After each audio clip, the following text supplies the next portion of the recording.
श्राद्ध श्रद्धा से बना है। ये एक प्रश्न आ जाता है कि क्या हिंदुओं की ही मोक्ष होती है? महालय श्राद्ध ही श्राद्ध नहीं होता है। तो मान लीजिए कि कोई अनफॉर्चुनेटली किसी का कोई पेरेंट नहीं है बट वो श्राद्ध बनाना चाहता है, तो वो कैसे, इसकी कोई रेमेडी है? तो उसको अमावस्या के दिन श्राद्ध करना चाहिए, जिससे सारे पितरों का एक ही दिन में श्राद्ध हो जाता है। एंड सर, ऐसी कौन सी चीजें हैं जो श्राद्ध के टाइम हमें नहीं करनी चाहिए? उन पूर्वजों की आत्मा हम में होती है। जी, किसी की फैमिली में सिर्फ एक डॉटर है या 2 डॉटर हैं, तो वो कैसे तर्पण कर सकते हैं, कैसे श्राद्ध कर सकते हैं? ये महालय के जो 15 दिन होते हैं, ये सबसे महत्वपूर्ण होते हैं कि इनमें सारे प्रतिदिन श्राद्ध करना चाहिए। गौ माता को खिलाते हैं जो खाना है, कुत्तों को खिलाते हैं, कौवों को खिलाते हैं, चींटियों को खिलाते हैं, तो इसके पीछे भी एक अगर आप मीनिंग समझा सकें तो तिथि के हिसाब से ही श्राद्ध होगा। जी। अंग्रेजी तारीख को उनकी डेथ हुई है, उस हिसाब से श्राद्ध नहीं होगा। है कि अगर आपने तर्पण बौद्ध गया में जाके किया तो आपको फिर कभी श्राद्ध करना ही नहीं है, तो ये स्टेटमेंट सही है या फिर गलत है? ये श्राद्ध बहुत वैज्ञानिक है और बहुत अनिवार्य है।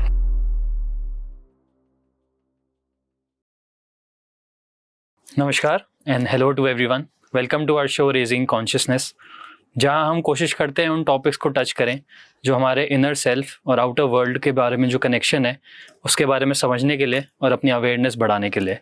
और आज हम एक बहुत इंपॉर्टेंट कॉन्वर्सेशन और टॉपिक के साथ जुड़े हैं जो हमारा हिंदू रिचुअल है, जिसे हम श्राद्ध कहते हैं।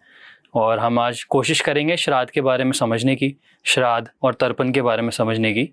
और आज हमारा सौभाग्य है कि हमारे साथ एक बहुत बड़ी हस्ती जुड़े हैं, professor Vinod Shastri ji, a very renowned astrologer globally, and he was the first man to do PhD in astrology in Rajasthan, awarded by 3 vice chancellor medals by the governor of Rajasthan.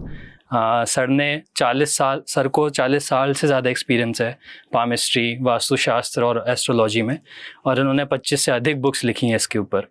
और हमने, अगर आपको इनके बारे में और जानना है और इनसे कनेक्ट करना है, तो हमने इनकी वेबसाइट का लिंक हमारे डिस्क्रिप्शन पे डाला है, तो do check it out. Thank you sir जुड़ने के लिए। नमस्ते, थैंक यू सर टाइम देने के लिए। कैसे हैं सर आप? हाँ, तो सर आज जो अपना हमारा टॉपिक है श्राद्ध का, उसमें अपन थोड़ा सा मैं समझना चाहूँगा हमारे व्यूअर्स को, यंगर ऑडियंस को। तो आजकल क्या है ना सर कि टेक्नोलॉजी की एज है, तो लोगों को सब समझते हैं कि मुझे सब कुछ पता है क्योंकि इन्फॉर्मेशन हर जगह है, बट बहुत ऊपरी ज्ञान है। तो ये समझना बहुत ज़रूरी है कि हमारे रिचुअल्स का महत्व क्या है। तो सर हम समझना चाहेंगे कि श्राद्ध है क्या और श्राद्ध क्यों बनाया जाता है? श्राद्ध, वैसे जैसे श्राद्ध शब्द है, श्राद्ध श्रद्धा से बना है जी, और श्रद्धा का अभिप्राय है सम्मान।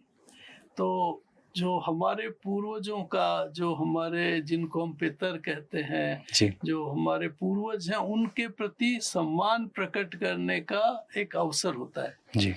श्राद्ध केवल महालय श्राद्ध ही श्राद्ध नहीं होता है, नक्षत्रों के भी श्राद्ध होते हैं, अमावस्या में भी श्राद्ध होता है, पूर्णिमा में भी होता है, कई सारी तिथियों में श्राद्ध होते हैं जी।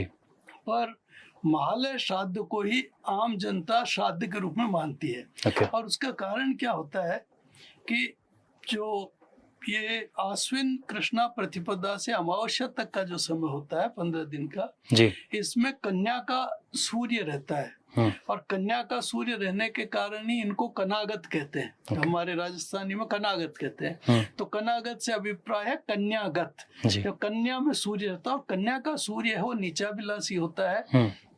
जब नीच का सूर्य होता है तो एक ये कहा है कि उच्च स्थितो व्योमचर सुदूरे नीच स्थितो स्या निकटे धरित्र्या। जब नीच का होता है तो पृथ्वी के करीब होता है। और इसलिए जो सूर्य को आत्मा कारक माना गया है। और जितने भी श्राद्ध होते हैं वो हमारे पितरों का, पूर्वजों का होता है, जिनको हम पितर भी कहते हैं। तो उन पूर्वजों की आत्मा हम में होती है, सारे पूर्वजों की आत्मा हम में होती है। क्योंकि चाहे दादा दादी, नाना नानी, इन सब को देखा जाए तो सबकी आत्मा हम में है, हम सबके रिप्रेजेंटेटिव। तो हम, हमारे आत्मा से यदि हम कोई काम करते हैं, हम आत्मा से किसी का सम्मान करते हैं, तो हमारे पूर्वज, हमारे पितर, चाहे वो कहीं भी हों, किसी भी योनि में हो, वो निश्चित रूप से वहाँ पर बहुत प्रसन्न होते हैं। और इसीलिए ते तृप्ता तर्पयन्तेनम, जब वो प्रसन्न होते हैं तो हम इस जीवन में प्रसन्न रहते हैं। अभी की स्थिति ये हो गई है कि लोग श्राद्ध तो कर देते हैं लेकिन श्रद्धा नहीं होती, औपचारिकता होती। जी बिल्कुल। तो ये जब तक नहीं, पूर्वजों का यदि सम्मान ही करना है तो अब ये पता नहीं होता है कि किसकी कब तिथि में कब मृत्यु हुई। हम पिता दादा यहाँ तक का तो पता रहता है, लेकिन उसके पहले भी पितर होते हैं। तो इसीलिए जो महालय का काल है, ये महालय के जो 15 दिन होते हैं, ये सबसे महत्वपूर्ण होते हैं कि इनमें सारे प्रतिदिन श्राद्ध करना चाहिए जी। और अमावस्या को जैसे कोई 15 दिन नहीं कर सके तो उसको अमावस्या के दिन श्राद्ध करना चाहिए, जिससे सारे पितरों का एक ही दिन में श्राद्ध हो जाता है। ओके। तो श्राद्ध तो अमावस्या को करें, प्रतिदिन करें, या फिर उनकी मृत्यु तिथि जिस दिन उनकी मृत्यु हुई है उस दिन को श्राद्ध का होता है कि उस दिन वो तिथि में। अब ये जो कहते हैं कि उसमें हम वो किस तरह से भोजन कर लेंगे, जैसे ब्राह्मणों के लिए कहते हैं कि ब्राह्मण कोई पोस्ट बॉक्स है क्या जो उनको खिला दिया तो उनके पास पहुंच गया। पर हाँ, वास्तव में ऐसी बात है, जो वैदिक ब्राह्मण होते हैं, जो वैदिक मंत्रों का उच्चारण करते हैं, जो नित्य संध्या बंदन करते हैं, ऐसे ब्राह्मणों में एक विशेष शक्ति होती है, एक ऐसी ऊर्जा होती है। तो जो पितर जब आते हैं तो पितृ काल में उन वैदिक ब्राह्मणों में जिसको हम आहूत करते हैं, निमंत्रण देते हैं और हमारे घर पर आ जाते हैं, तो वो उनकी जो आत्मा होती तो हमारे अंदर है, लेकिन वो उनमें परावर्तित हो जाती है और वो वहां से उन्हीं के माध्यम से फिर वो भोजन करते हैं। जी। पर वैदिक ब्राह्मण होने चाहिए, केवल ब्राह्मण या शर्मा मात्र से भोजन नहीं होना चाहिए। वैदिक ब्राह्मण को यदि भोजन करा जाए तो बहुत तृप्त होते हैं और प्रसन्न होते हैं। जी सर, आपने इतनी डिटेल में और इतनी अच्छे तरीके से बताया, बट इसमें कुछ पॉइंट्स है जो मुझे पूछने हैं आपसे। एक तो पहली बात तो ये है कि सर आजकल के ज़माने में लोग सोलर कैलेंडर यूज़ करते हैं, तो उनको सिर्फ महीनों का पता है, तिथियों का नहीं पता है। जैसा अभी आपने कहा कि जब सूर्य किसी नक्षत्र में आता है, चंद्र किसी नक्षत्र में आता है, तब श्राद्ध बनते हैं। तो हमारी यंगर ऑडियंस को आपको क्या सलाह देना चाहेंगे कि कौन सा कैलेंडर यूज़ करें कि उन्हें पता रहे? वैसे तो इनको पंचांग जो तिथियां हैं उनका प्रयोग करना चाहिए। अभी ये अंग्रेजी तारीखें सब जानते हैं, ये तो पूरे विश्व में अंग्रेजों का राज था इसलिए सब जानने लग गए, लेकिन हमारे यहाँ तो प्रारंभिक जो बहुत वैज्ञानिक है ये तिथियां सूर्य और चंद्रमा के जो गति के आधार पर निर्धारित होती हैं। तो इसलिए इन तिथियों की जानकारी प्रतिदिन रखनी चाहिए और तिथि के हिसाब से ही अपने सारे कार्य करने चाहिए। तो तिथियों की जानकारी रखने के लिए तो खुद को उत्साहित होना चाहिए, क्योंकि श्राद्ध के अलावा मृत्यु तिथि भी आती है कि किसी के दादा की, नाना की और किसी की अगर मृत्यु तिथि है तो वो तिथि के हिसाब से ही श्राद्ध होगा। अंग्रेजी तारीख को उनकी डेथ हुई है उस हिसाब से श्राद्ध नहीं होगा। उस तिथि को जिस दिन, क्योंकि ये कहा कि चंद्रमा के लिए कहा है विधो ऊर्ध्व भागे पितरो बसंती, चंद्रमा के ऊर्ध्व भाग में ऊपर की तरफ पितरों का स्थान होता है और चंद्रमा स्थिर रहता है, तो उसकी जो कलाएं बनती हैं, तो जिस कला में मृत्यु हुई है उसी कला में फिर उनको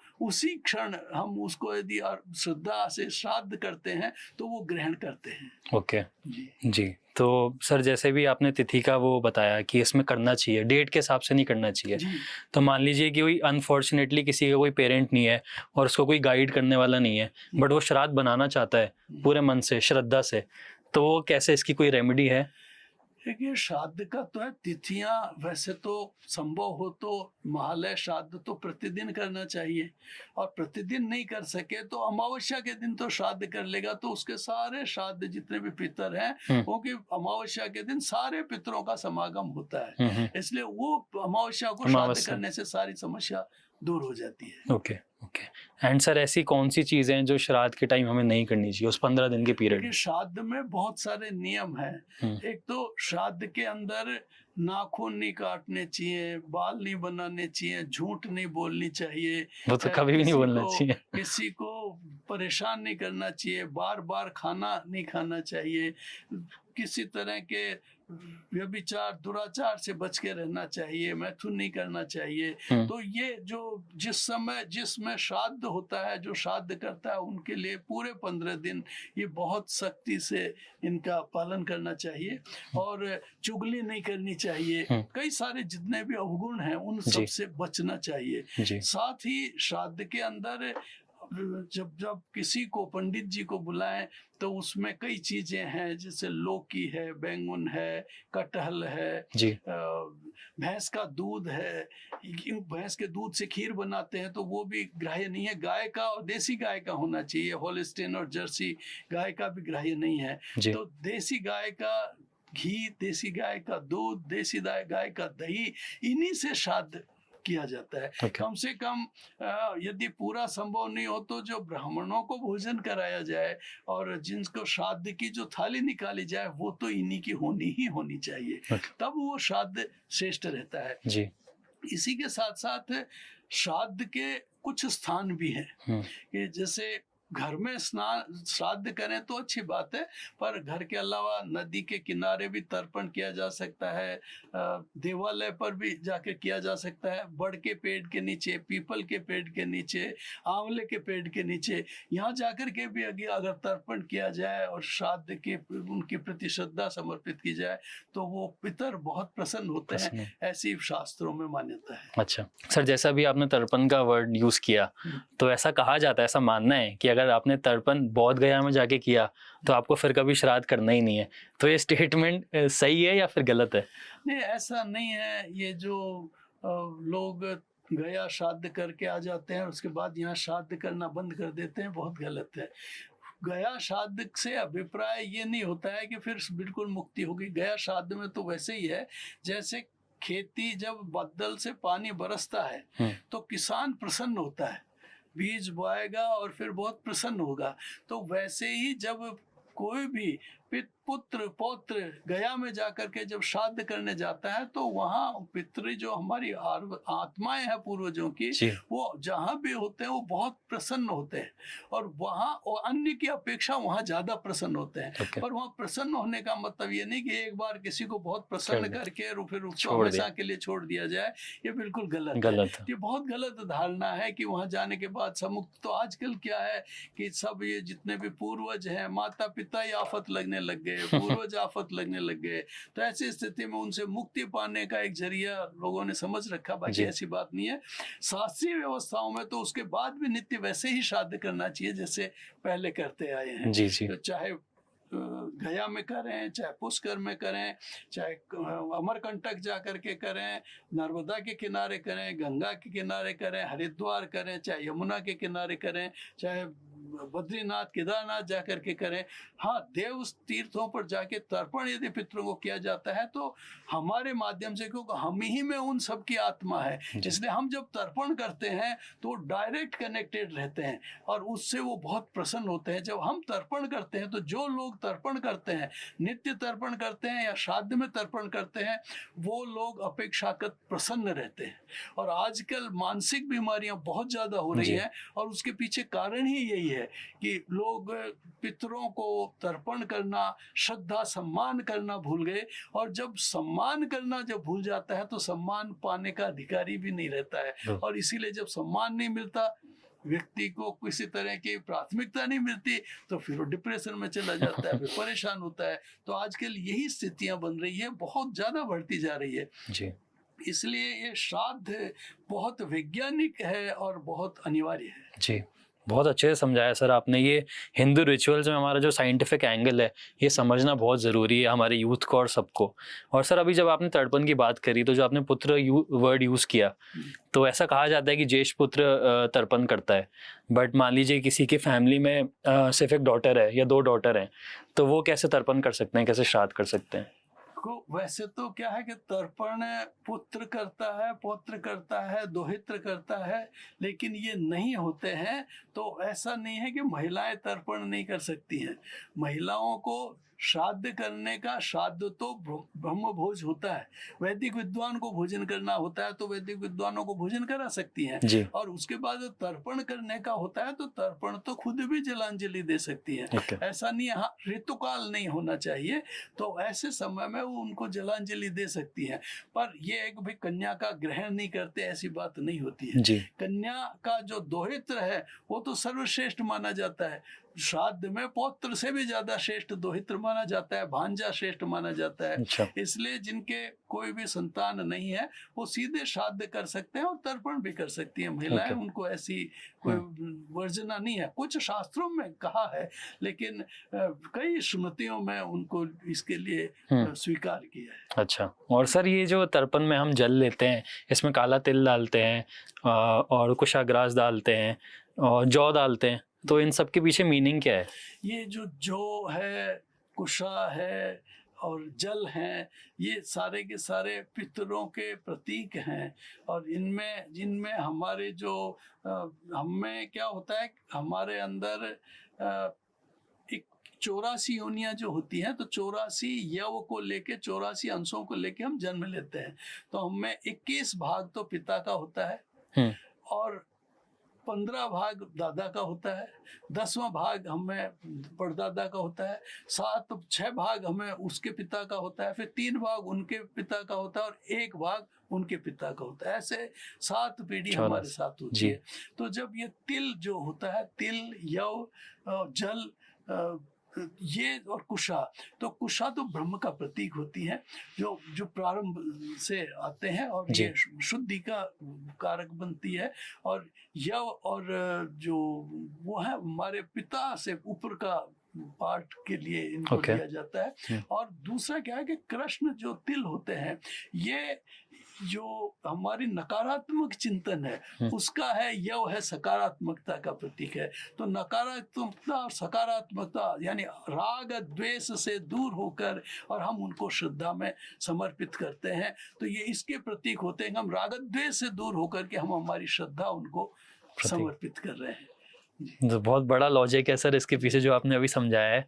एंड सर जैसे हम जब श्राद्ध में गौ माता को खिलाते हैं जो खाना है, कुत्तों को खिलाते हैं, कौवों को खिलाते हैं, चींटियों को खिलाते हैं, तो इसके पीछे भी एक अगर आप मीनिंग समझा सकें तो। हाँ, इसमें क्या होता है कि ये गाय गौ माता है, ये तो हमारी मातृ स्वरूपा है, इसलिए गाय में एक ऐसी क्षमता होती है कि वो सारे जो पाप पुण्य है उनको, पापों को पुण्य में बदलने की क्षमता एकमात्र गाय में होती है। इसलिए वो गोग्रास विशेष रूप से दिया जाता है, क्योंकि जो पितरों के भी पाप पुण्य रहते हैं। और फिर कुत्ते को दिया जाता है कि जो उनको ऊपर की योनि में ले जाने में, मार्गदर्शन में उसकी भूमिका रहती है। और जो कौवा है, वो कौवे की ये सब पौराणिक कहानियां हैं कि कौवा भी पितृ रूप में मोक्ष का कारक बनता है। चींटियां भी एक विशेष रूप से शक्ति का प्रतीक है, तो उनको भी यदि हम कराते हैं भोजन तो उससे उनकी तृप्ति, वो तृप्त होकर के हमारे पितरों को तृप्त करते हैं। और ब्राह्मण विशेष रूप से होता है 5वां, कि ब्राह्मण को जब वो भोजन करके तृप्त होता है तो वैदिक ब्राह्मण में एक विशेष शक्ति, विशेष ऊर्जा होती है, जो ये 5 को भोजन कराते हैं। ये तो श्राद्ध में ही नहीं, हर अमावस्या को करना चाहिए। और उसमें यदि करे, जो अमावस्या को पहले हर घर में होता था तो सब आनंद में थे, पैसे कम थे लेकिन आनंद था। आज पैसे बहुत है लेकिन आनंद नहीं है।